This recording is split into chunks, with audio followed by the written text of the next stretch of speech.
In the autumn of 1872, 3 land surveyors working near the Blue Ridge Mountains of Virginia fled their camp in terror, claiming they heard hundreds of voices whispering through the walls of an abandoned mansion.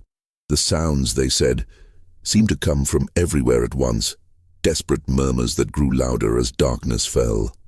What they discovered inside Hollow Hill Mansion would remain buried in court records for over a century, hidden beneath layers of legal bureaucracy and deliberate silence.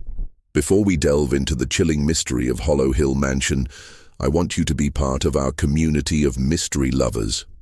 Subscribe to Dark Heritage Files and hit that notification bell so you never miss our investigations into America's darkest secrets. Like this video if you're ready for a story that will challenge everything you think you know about justice in post-Civil War America. And please tell us in the comments, what city and country are you listening from? We love connecting with fellow truth seekers around the world. Now let's uncover what really happened at Hollow Hill Mansion, where the echoes of forgotten voices still seem to whisper through time. According to local records and testimonies passed down through generations in Albemarle County, the truth about Hollow Hill Mansion began to emerge only when those surveyor reports reached the wrong desk at the Virginia Land Office. The mansion stood on a rise overlooking the Rivanna River Valley, about 12 miles southeast of Charlottesville. Built in 1854 by Judge Cornelius Hollow, it had been one of the grandest estates in Albemarle County before the war. The 3-story Georgian structure featured distinctive hollow walls, an architectural choice that the judge claimed would provide better insulation against Virginia's humid summers and bitter mountain winters. Judge Hollow had been a circuit court judge before the war, known for his strict interpretation of property law and his unwavering support for what he called the natural order of Virginia society. He was a thin, sharp-featured man with piercing gray eyes who spoke softly but commanded absolute attention in his courtroom. Local attorneys described him as brilliant but cold, a man who saw the law as a tool to maintain stability rather than seek justice. The mansion itself reflected his personality, imposing but somehow unsettling. The double-wall construction created strange acoustic properties that visitors often commented upon. Conversations in one room could sometimes be heard faintly in others, and footsteps seemed to echo longer than they should.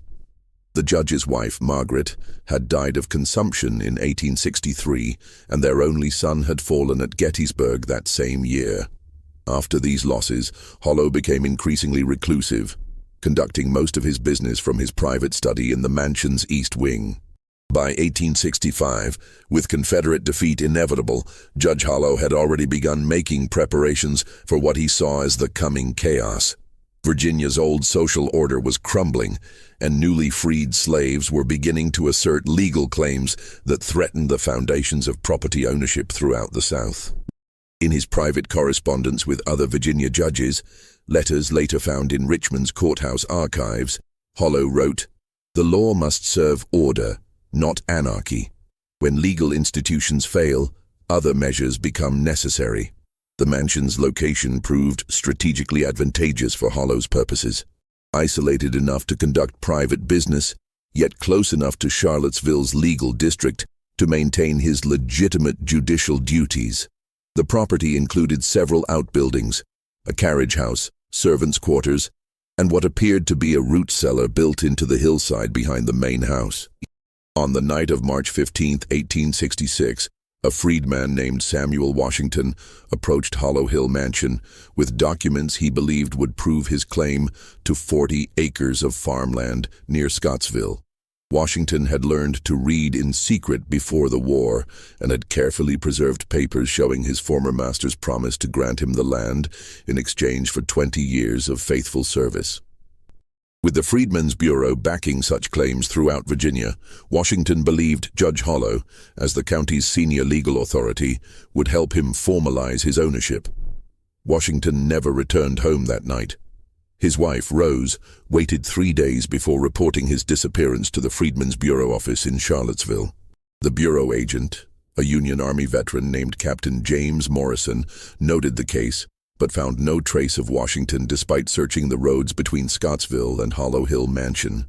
What Morrison didn't know was that Judge Hollow had been conducting unofficial hearings in the mansion's cellars since early 1866. These sessions weren't recorded in any official court dockets, but scattered references in private letters suggest that Hollow saw them as necessary extensions of his judicial authority. In his view, the federal government's Reconstruction policies threatened to destroy Virginia's legal foundations.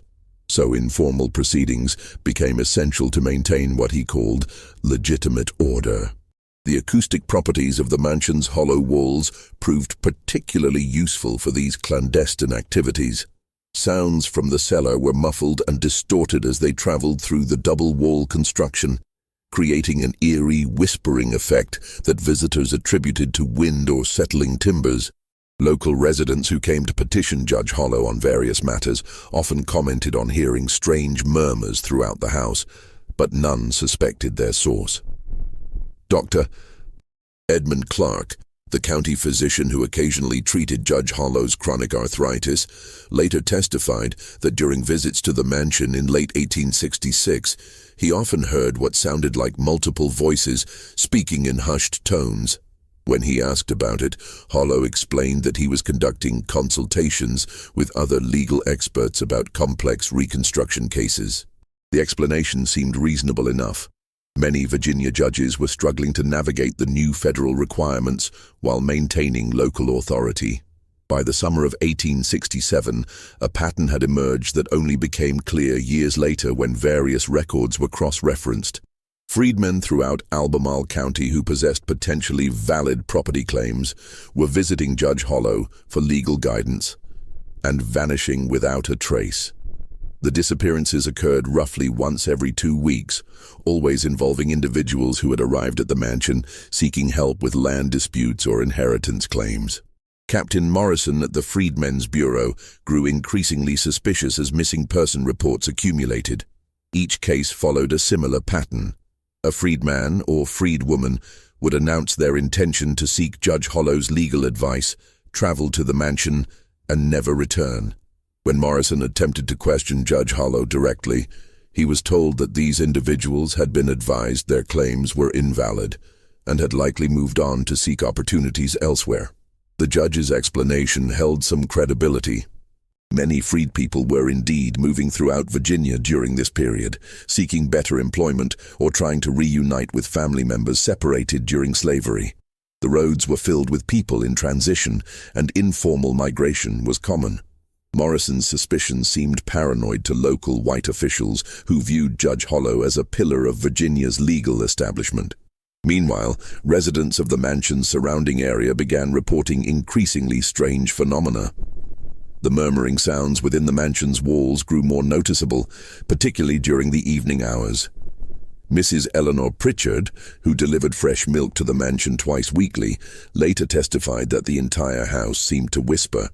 She described hearing what sounded like multiple conversations occurring simultaneously, though she never saw anyone other than Judge Hollow and his elderly housekeeper Martha. Martha herself, a free woman of color who had worked for the Hollow family since before the war, began showing signs of severe distress by late 1867. Dr. Clark noted in his medical journal that Martha suffered from persistent insomnia and what he termed nervous agitation. She repeatedly requested sleeping powders and complained of nightmares about voices calling to her from the mansion's walls. But who exactly was this mysterious figure that seemed to be connected to all these disappearances? And what was really happening in those underground chambers? The answer began to emerge in January 1868, when a severe winter storm damaged the mansion's east wall, exposing part of the hollow construction that had given the building its unusual acoustic properties. A local carpenter hired to make repairs, Thomas Brennan, discovered something that would haunt him for the rest of his life. While examining the damaged wall cavity, he found dozens of official-looking documents wedged between the inner and outer walls. The papers were legal documents, property deeds, bills of sale, inheritance claims, and other records related to land ownership. All bore the names of missing freed people, and all had been marked "Claim Denied" in Judge Hollow's distinctive handwriting. More disturbing still, many documents showed evidence of having been deliberately hidden within the walls while still wet with ink, suggesting they had been concealed immediately after being processed. Brennan, an Irish immigrant who had no particular loyalty to Virginia's old power structure, took several of these documents to Captain Morrison at the Freedmen's Bureau. Morrison immediately recognized the names. They belonged to people who had been reported missing over the past 2 years. The discovery suggested that Judge Hollow had been processing legitimate legal claims in some unofficial capacity, but why hide the documents if the claims were simply being denied through proper channels? Morrison decided to investigate further, but approaching Judge Hollow directly would require substantial evidence. Instead, he began quietly interviewing residents who lived near the mansion, hoping to piece together a more complete picture of activities at Hollow Hill. What he learned painted an increasingly sinister portrait of the judge's legal consultations. Mrs.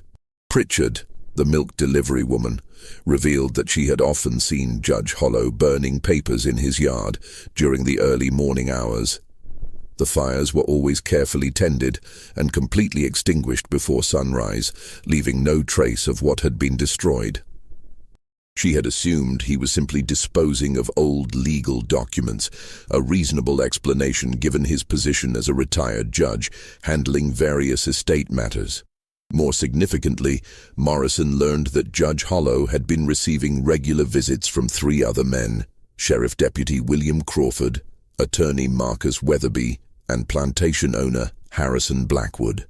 All 3 men represented families whose property holdings had been threatened by freed people's claims since the war's end.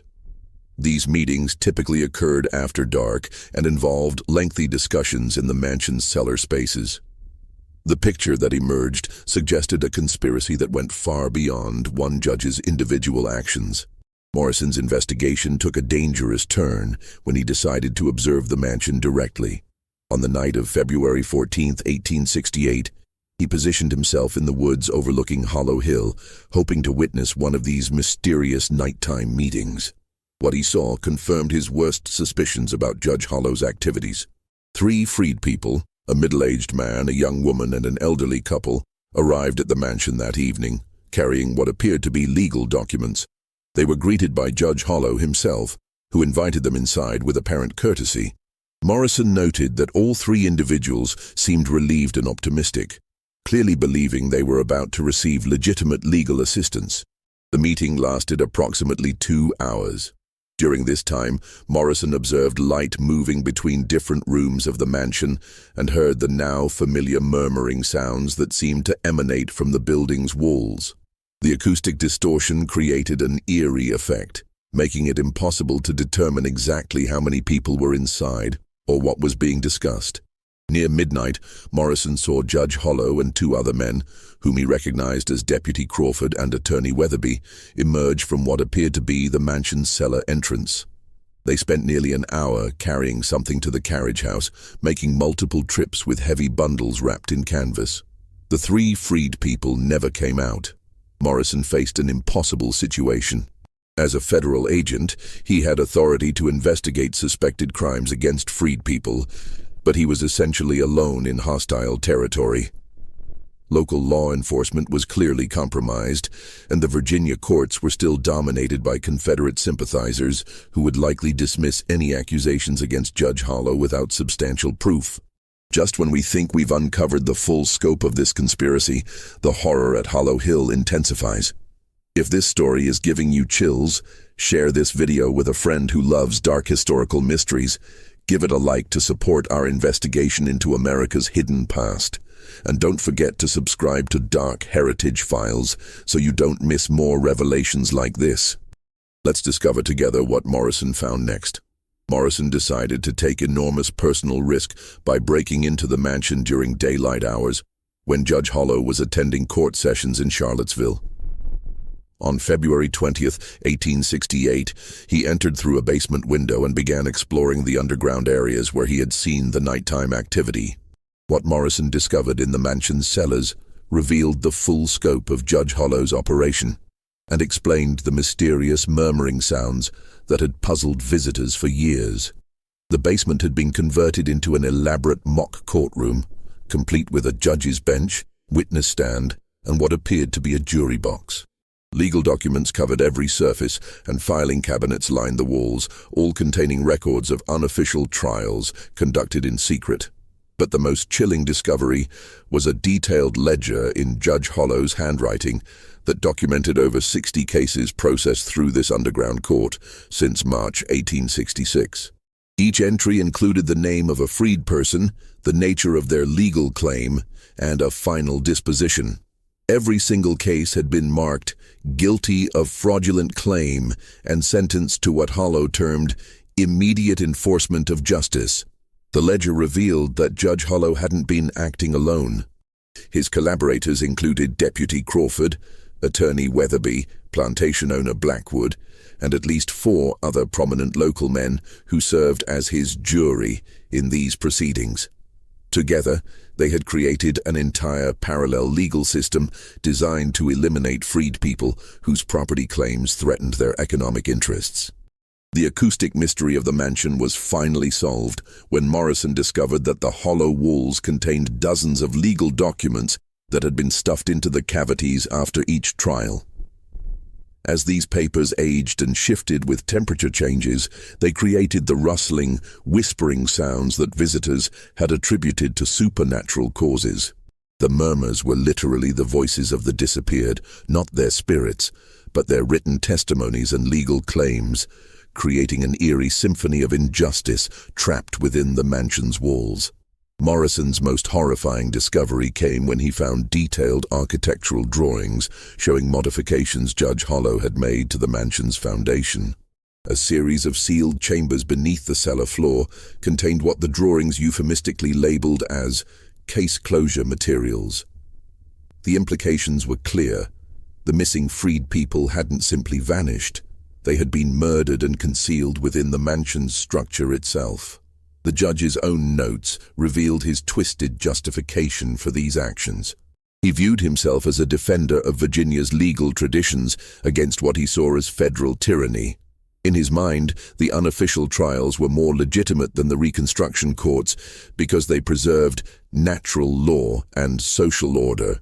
He believed he was conducting necessary executions to prevent what he termed the complete destruction of civilized society in Virginia.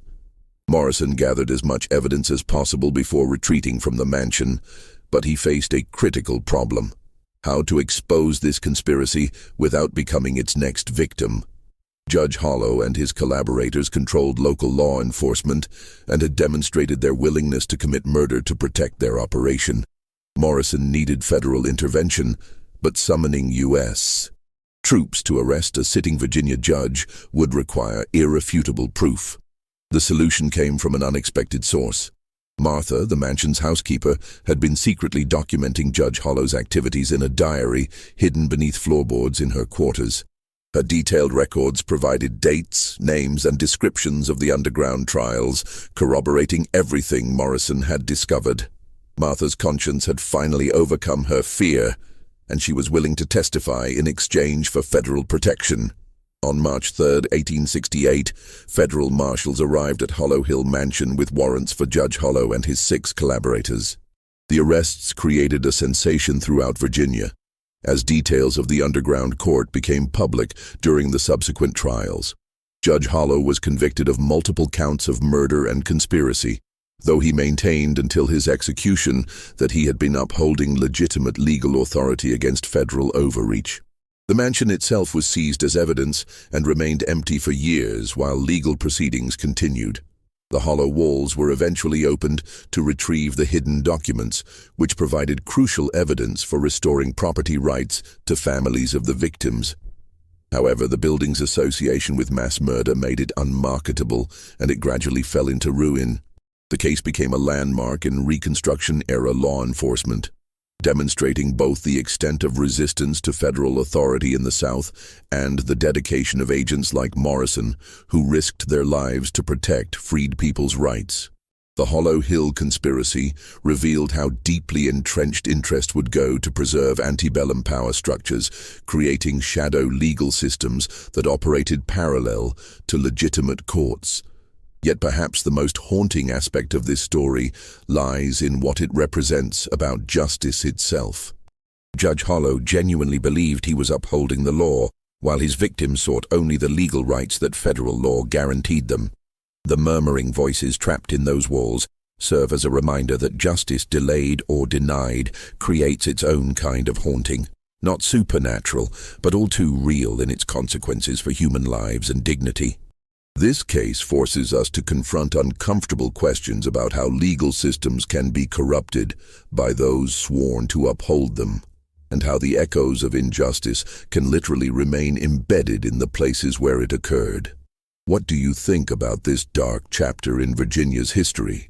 Do you believe all the conspirators were brought to justice, or might some secrets still remain hidden in the ruins of Hollow Hill Mansion? Share your thoughts in the comments below. If you found this investigation compelling and want more hidden stories from America's past, subscribe to Dark Heritage Files, activate notifications, and share this video with someone who appreciates the importance of uncovering historical truth. Until next time, keep questioning what lies beneath the surface of official history.